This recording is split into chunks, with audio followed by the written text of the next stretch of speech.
Morning everybody, welcome back to the channel. So today is Friday morning. We probably had about 10 millimeters of rain on the bank holiday Monday, and really that put us off till probably yesterday. We could have started with some field work yesterday. Jack is, as I said, away on holiday, so calling on my neighbour again, and he's sending someone out. We had made a booking for him to come in and weed or harrow this field first before rolling it, but I just want to show you what's happened. It was drilled Tuesday last week, so let's say it's been about 10 days, and as you can see, the wheat is up. Now this is probably, you can see how knobbly it is, this bit, something like this, and as I turned it over, getting some slug trails on there, it probably would just about break down, but I think this wheat is too tender to, let's get away from the weeds, too tender to harrow, so I'm just going to roll it. Yeah, whilst we're here, let's talk about the weeds. So we have some issues here in the fact that the gap has been so long, it's not really a stale seedbed anymore. The weeds are starting to come back, so what I'm hoping is that we can roll it, and then I can quickly come back and just give it a couple of days to help this wheat come through, recover from the rolling, and then I will harrow it probably next week. Now, there we go, that's what I'm looking for. So this is the other trouble we're having. Chaps like this. So wheat, volunteer wheat, but it's continued to grow, and interestingly, hiding a black grass plant next to it. So I'm not quite sure what that's going to mean. It's going to leave certainly a challenge. Our chemical control method is usually a glyphosate before pre-emergence, but we just haven't had that opportunity with this weather window, so we'll just do the best we can. So just to recap, the plan is roll this, let the wheat recover, then go through with a harrow, try and take out as many of those small plants as possible as early next week as we can. Got rain forecast certainly for Sunday and for the majority of next week at the moment. So, but one of the benefits of the harrow has got quite a light footprint. We can cover the ground, and it needs a little bit of moisture to be in order for it to penetrate and pull the weeds out. So we shall see how that goes. Updates to follow. In the end, after rolling, we concluded the wheat was safe from the harrows. So we returned, first trying to harrow with the coulter lines. Here you can see to the left has been harrowed and to the right has just been rolled. But in the end, we decided to go at 90 degrees to move as much tilth around as possible. Morning everybody, it's Saturday morning, beautiful day as you can see. A couple of weeks ago I got asked about the beans and what sort of establishment rate I was going for. Quite honestly, I didn't have the answer, so I thought we would just come out to the beans, have a look at them, throw a square down and do a count, take it forward in the office and just have a look at what PGR's recommendation is. But in addition, I spoke to my agronomist this week about the weeding trial. We think it's really a really good experiment, so I'm actually going to take the square out to the weeding trial this week and we'll do a measure there. So let's start with the beans, off we go. So they are pretty nice and even. We have sprayed them for chocolate spots. They as temperatures go up, I suspect rust is going to be more of an issue. As far as height goes, we'll try and measure the height. It's a bit tricky. but on my fat tummy they are sort of mid-chest, I would say, sort of well above belly button, sort of below my ribs. I'll try and get something to put them into perspective. So coming down the plants here, we've got a lot of flowers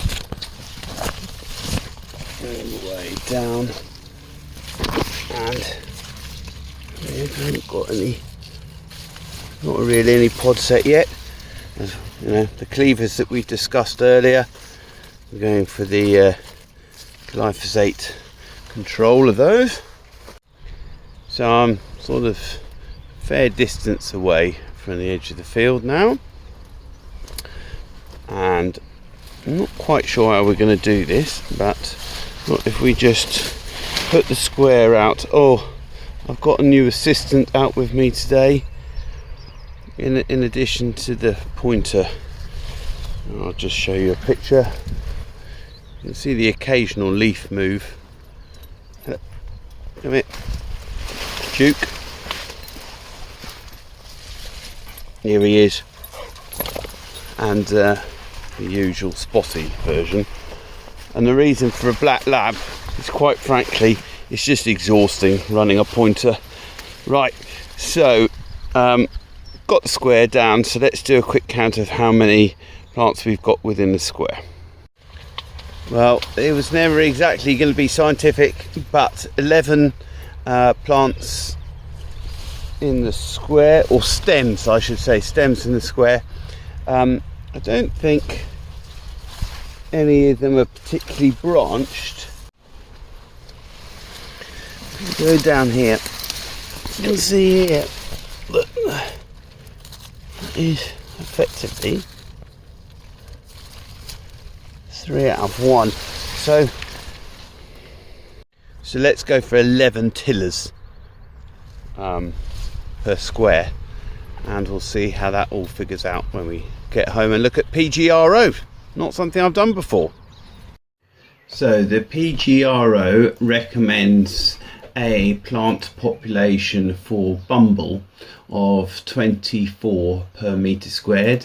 Our square is a quarter square, so 11 times 4 equals 44. Of course, I don't know if those are tillers or individual seeds, but either way we're probably looking a bit high on our plant population. One annoying aside whilst I'm out here is this field behind me. We've mentioned this before, it's got some houses. They've contributed to converting this to a wildflower meadow, and I haven't done anything about it yet. I was about to do it this week, but my goodness me, the blackgrass. I was not anticipating that.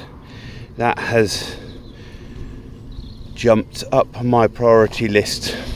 My father's just come back from holiday and was asking for blackgrass control in the CSS strips, but that one is quite a lot further than I'd anticipated. So jumps up, little heads up for those of you who've been head down worrying about drilling. You've got something else to worry about now, so onward and upward.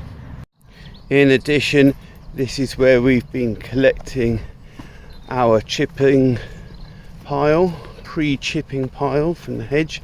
So we're nearly in a position now where we can move on from the sort of spring drilling. My plan was always to revisit this when we planted the wildflowers, but as you can see, it's a good undertaking now. So I think we'll get the booking sorted out now, and we should be able to get the trailer up to the compost heap in the field that we have under special measures that we're trying to recoup. Just walking around the edge, and actually we've got a bit of an outbreak of charlock down this side, but otherwise occasional plants, but the field overall looks pretty clean. It's amazingly scented. It smells really sweet, and when I walked down that tram line it was quite sticky, so Probably plenty of insect life going on in there. Afternoon everybody, it's Saturday afternoon and I'm just out with the Claydon, touching up one small field that we had really, well, still is really wet, and unusually I'm drilling it up and down the hill in order to avoid the wet spots.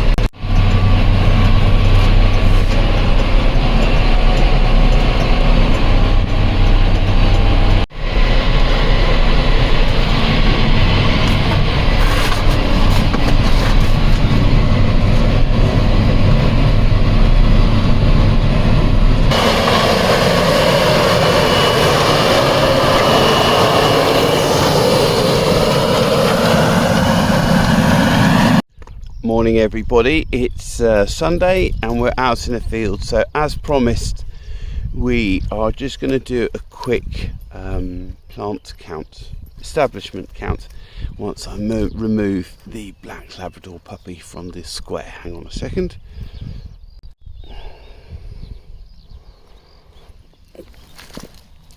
Right, there we go, that's removed. So here we've got a good plant here, tillering well. So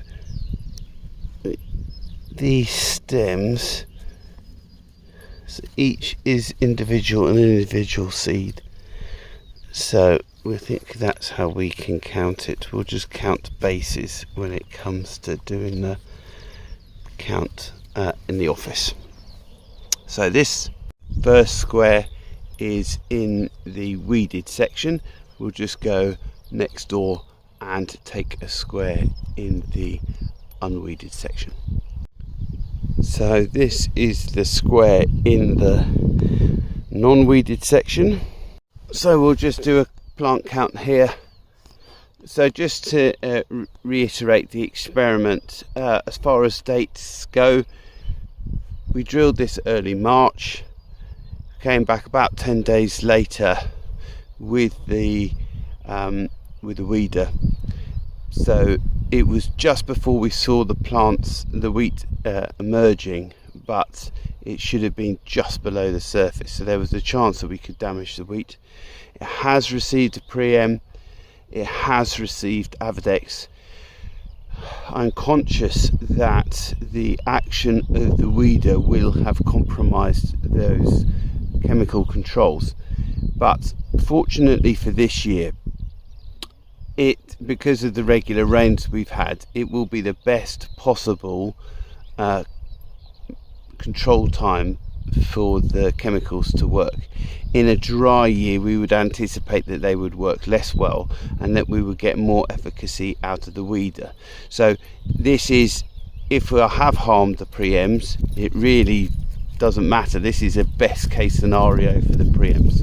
I'm really looking forward to this count. We'll take it through to harvest and we'll assess weeds as we go through the year. So over to the office. So the first thing to note is this is a bit harder than the winter germination testing, but let's say I counted 88 plants, so times by 4 equals a population of 352 in the weeded section, and in the non-weeding section I count 89 plants, times 4 is 356. But the real point is that there is no material difference between the weeded and the unweeded plots. So we'll follow this through to harvest, but that's all for this week. Please give this video a thumbs up, subscribe and click on the bell to get notifications of when our next video goes live. See you next time. Bye.